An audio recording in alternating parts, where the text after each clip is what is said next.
Hello my dear students. तो मैं विजय बहादुर सिंह स्वागत करता हूं बेटा आप सभी का LNJE यूट्यूब चैनल पर।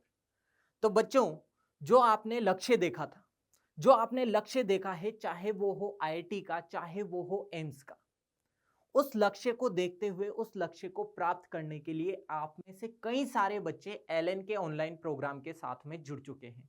और बच्चों, यकीन मान लीजिए कि यहाँ से हमें 2 साल के लिए या 1 साल के लिए तपस्या करनी है। और इस तपस्या में कुछ ऐसी कॉमन मिस्टेक्स जो हमें ऑनलाइन स्टडी के दौरान अवॉइड करनी है, उन सारी मिस्टेक्स पर आज मैं डिस्कशन करने आया हूं। ठीक है बेटा। तो शुरुआत करूंगा मैं संस्कृत के एक श्लोक के साथ में बेटा, जो आप लोगों ने सुना भी होगा। काक चेष्टा बको ध्यानम, काक चेष्टा बको ध्यानम, स्वान निद्रा तथैव च, अल्पाहारी ग्रह त्यागी विद्यार्थी पंचलक्षण।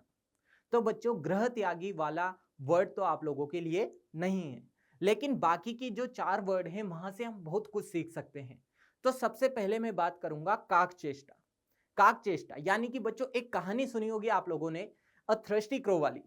तो वहां पर आपने ये सीखा था कि कौवा प्यासा होता है, वो एक घड़े के पास में जाता है, घड़ा आधा भरा हुआ रहता है। तो क्या करता है वो, उसके अंदर चेष्टा थी कि उसे पानी पीना है। तो वो पास में से पत्थर उठाता है, घड़े में डालता है, पत्थर उठा रहा है, घड़े में डाल रहा है, और वो पानी पी लेता है और वहां से चला जाता है। अब कौवे के अंदर चेष्टा थी, इस वजह से उसने पानी पिया। तो आपके अंदर भी ये चेष्टा होनी चाहिए, आपके अंदर भी ये डिटर्मिनेशन होना चाहिए बेटा कि हमें एक अच्छे IIT में जाना है। अब अगर अच्छे IIT में जाना है बेटा, तो एक कॉमन मिस्टेक जो कि आपको अवॉइड करनी है, ठीक है ना, जो कि बच्चे अक्सर कर दिया करते हैं। कौन सी कॉमन मिस्टेक है? कि वो लाइव क्लास अटेंड नहीं करते हैं। अब जब बच्चों, एक बच्चा लाइव क्लास अटेंड नहीं करेगा, तो फिर उसके पास में ऑप्शन क्या बचेगा? उसके पास में ऑप्शन बचेगा कि वो रिकॉर्डेड फॉर्मेट में क्लास को देखेगा। अब जब वो रिकॉर्डेड फॉर्मेट में क्लास को देखेगा, तो डेफिनेटली बेटा इस बात की बहुत ज्यादा श्योरिटी है कि वो उस क्लास को या तो 1.5 की स्पीड में देखेगा या फिर इंटू 2 की स्पीड में देखेगा। और उसका माइंडसेट क्या बन जाएगा? उसका माइंडसेट ये बन जाएगा कि मुझे कैसे भी करके बस ये क्लास खत्म करनी है। ठीक है। तो बच्चों, आज से प्रण ले लो कि हमें जितना ज्यादा हम पॉसिबल रख सकते हैं, हमें लाइव क्लास ही अटेंड करनी है। हम कैसे भी करके लाइव क्लास अटेंड करेंगे। अब देखो, लाइव क्लास जब अटेंड करोगे तो उसके क्या फायदे होंगे? आप पहली बात तो आप जो इंटरेक्शन है वो टीचर के साथ में कंटिन्यू कर सकते हो। दूसरा, आप क्या करोगे बेटा, उसे एक नॉर्मल स्पीड में आप देख रहे होंगे, तो आपका फोकस क्या होगा बेटा? ज्यादा होगा। उसका कंसंट्रेशन क्या होगा बेटा बच्चे का? वो ज्यादा होगा। ठीक है। जो भी डाउट आए वो डाउट हम इंस्टेंटली पूछ लेंगे। ठीक है बेटा। और जब आप रिकॉर्डेड फॉर्मेट में क्लास को देखते हो बेटा, तो फिर आप अगले दिन भी यही सोचते हो कि यार रिकॉर्डेड में तो मैंने क्लास देख ली, अब अगले दिन भी मैं रिकॉर्डेड देख लूंगा। और बच्चों, जिस दिन यकीन मान लो कि रिकॉर्डेड आपकी क्लासेस वो भी आप देखना छोड़ दोगे ना, तो फिर क्या होगा बेटा? एक तो पहली बात तो कंसंट्रेशन पहले ही अपना कम हो रहा था, फोकस हमारा पहले ही कम हो रहा था। अब जब वो क्लासें छूटेगी हमारी, तो फिर क्या होगा? हमारी बैकलॉग बनने चालू हो जाएगी। तो बैकलॉग तो बेटा सबसे बड़ा दुश्मन है बच्चों का। ठीक है। और अगर उन बैकलॉग को अगर अवॉइड करना है, कैसे भी करके हमें बैकलॉग नहीं बनने देने हैं बेटा, तो फिर यकीन मान लो कि जिस बच्चे ने प्रण ले लिया कि मुझे लाइव क्लास अटेंड करनी है, वो उसके बैकलॉग बन ही नहीं सकते। कैसे भी करके हमें लाइव क्लास अटेंड करनी है। जो होमवर्क टीचर दे रहा है उस होमवर्क को हमें अच्छे से अटेम्प्ट कर लेना है, क्योंकि तुम्हारे अंदर चेष्टा है किसकी? IIT में जाने की, एक अच्छे IIT में जाने की तुम्हारे अंदर चेष्टा है। यस बेटा। तो फर्स्ट पॉइंट तो मेरे ख्याल से सबको अच्छे से क्लियर हुआ होगा। दूसरी बात, काक चेष्टा बको ध्यानम। बको ध्यानम यानी कि बेटा बगुले के समान ध्यान। आपको पता होगा बेटा कि एक बगुला नदी के किनारे खड़ा होता है या तालाब के किनारे खड़ा होता है, तो जैसे ही वो वहां पर क्या आ रही है बेटा, कि मछली बहती हुई आती है बेटा, तो वो क्या करता है? बगुला खुपाच करके एक ही बार में उस मछली को पकड़ लेता है। यस बेटा। क्योंकि वो बिल्कुल अलर्ट था कि जैसे ही मछली आएगी, पूरा ध्यान केंद्रित था कि जैसे मछली आएगी मैं उसे पकड़ लूंगा। ठीक है बेटा। तो आपका भी क्या होना चाहिए बेटा? फोकस होना चाहिए बढ़िया, कि जब भी लाइव क्लास चल रही है, जब भी क्लास चल रही है, जब भी टीचर आपको पढ़ा रहा है, तो आपका फोकस होना चाहिए कि अगर कुछ क्वेश्चन दिया तो वो क्वेश्चन हमें खुद से सोल्व करने के लिए ट्राई करना है। लेकिन कई बच्चे क्या गलती कर देते हैं? वो स्टडी करते हैं बिना पेन पेपर के। बिना पेन पेपर के वो स्टडी कर रहे हैं। या तो सोफे पर बैठकर स्टडी कर रहे हैं या फिर बेड पर लेटकर वो स्टडी करते हैं। ठीक है, उनके पास में कोई वो स्टडी टेबल का भी यूज नहीं कर रहे, कोई स्टडी टेबल भी उनके पास में नहीं है। तो ओवरऑल रिजल्ट क्या होगा बेटा कि एक बच्चा, अब तुम खुद सोचो कि एक बच्चा है, अब टीचर ने कुछ भी क्वेश्चन दिया, बोला कि लो बच्चों ये वाले क्वेश्चन को आपने अभी जो कॉन्सेप्ट पढ़ा उससे इस क्वेश्चन को आप ट्राई करो। तो एक बच्चा तो उस क्वेश्चन को अटेम्प्ट कर रहा है, उसका आंसर भी आ जाता है, या कहीं पर हल्की सी मिस्टेक होगी तो जब उसका रिजल्ट आ रहा है, जब टीचर उसे बता रहा है तो फिर उसे काफी अच्छे से समझ में आएगा। लेकिन जो बच्चा सोफे पर बैठकर या बेड पर लेटकर स्टडी कर रहा है, उसके साथ में क्या होगा बेटा, उसके साथ में क्या होगा, वो होगा ओवरऑल ये कि वो उसने बस यूं देखा, अब वो इंतजार कर रहा है कि बस इसे टीचर सोल्व कर दे। ठीक है बेटा, तो यहां से एक चीज और आपको ध्यान रखनी है कि पहली बात तो हमारे पास में प्रॉपर स्टडी टेबल अरेंज होनी चाहिए, और जब भी हम स्टडी करेंगे तो हमारे पास में पेन पेपर तो होना कंपलसरी है। ये हमारा कंपलसरी पार्ट हो गया कि पेन पेपर तो होना ही चाहिए। और स्टडी टेबल भी हमारी किस तरीके से अरेंज होगी बेटा कि स्टडी टेबल हमारी जो हमारी वॉल है ना, उसके पास में अरेंज होनी चाहिए कि सामने हमें और कुछ ना दिखे। मान लो कि अगर कुछ आपके पास में कोई स्टिकी नोट से कुछ इंपॉर्टेंट बात है तो वो हमने ली, वो हमने वॉल पर चिपका दी। हमारी जो स्टडी टेबल है उसके आगे एम्प्टी स्पेस नहीं होना चाहिए बेटा। एम्प्टी स्पेस होता है तो पता है क्या होगा कि सामने से कोई आ जा रहा है तो फिर हमारा कंसंट्रेशन क्या हो रहा है बेटा, डाइवर्ट हो रहा है।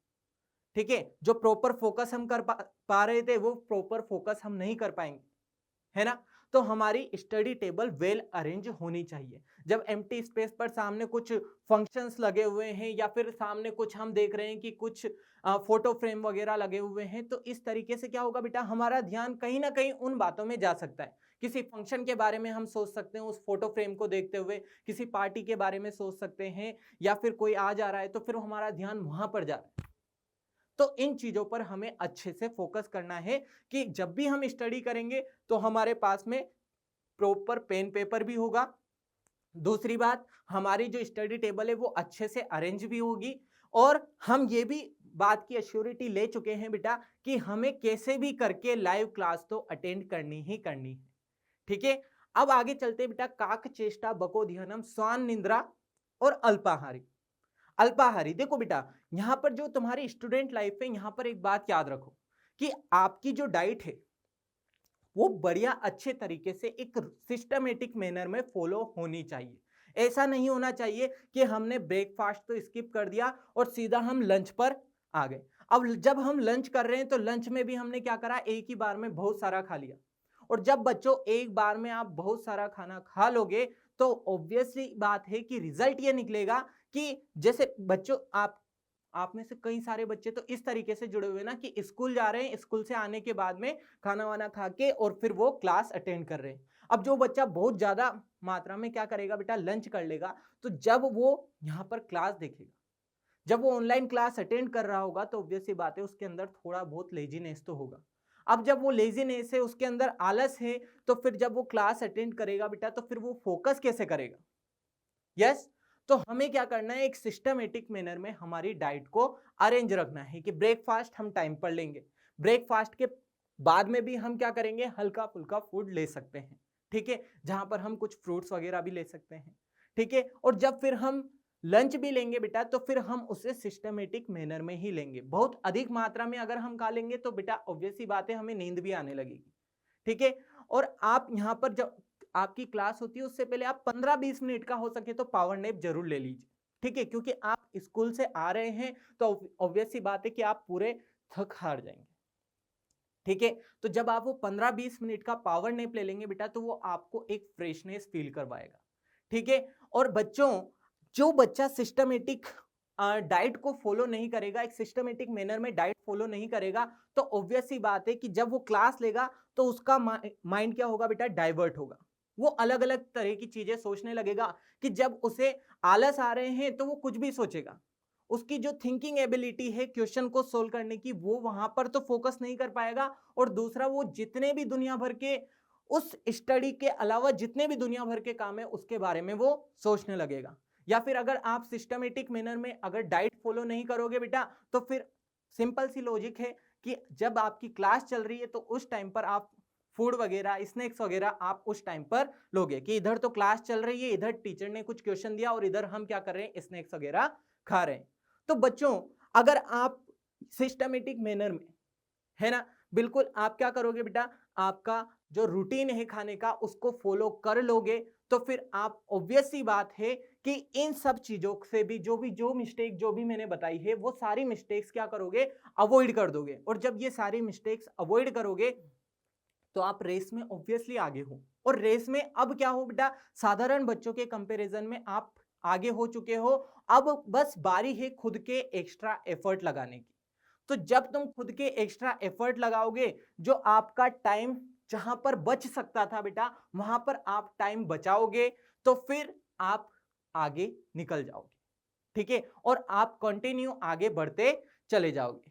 यस बेटा, तो मेरे ख्याल से ये सारी मिस्टेक्स है जो आपको अवॉइड करनी है। जब भी आप ऑनलाइन स्टडी कर रहे हो तो आपको ये सारी मिस्टेक्स जो बच्चे कर दिया करते हैं, आई होप दैट कि अब आप लोग ऐसी कोई मिस्टेक्स नहीं करोगे। यस बेटा, तो आई होप दैट कि आप लोगों को मेरी बात अच्छे से समझ में आई होगी।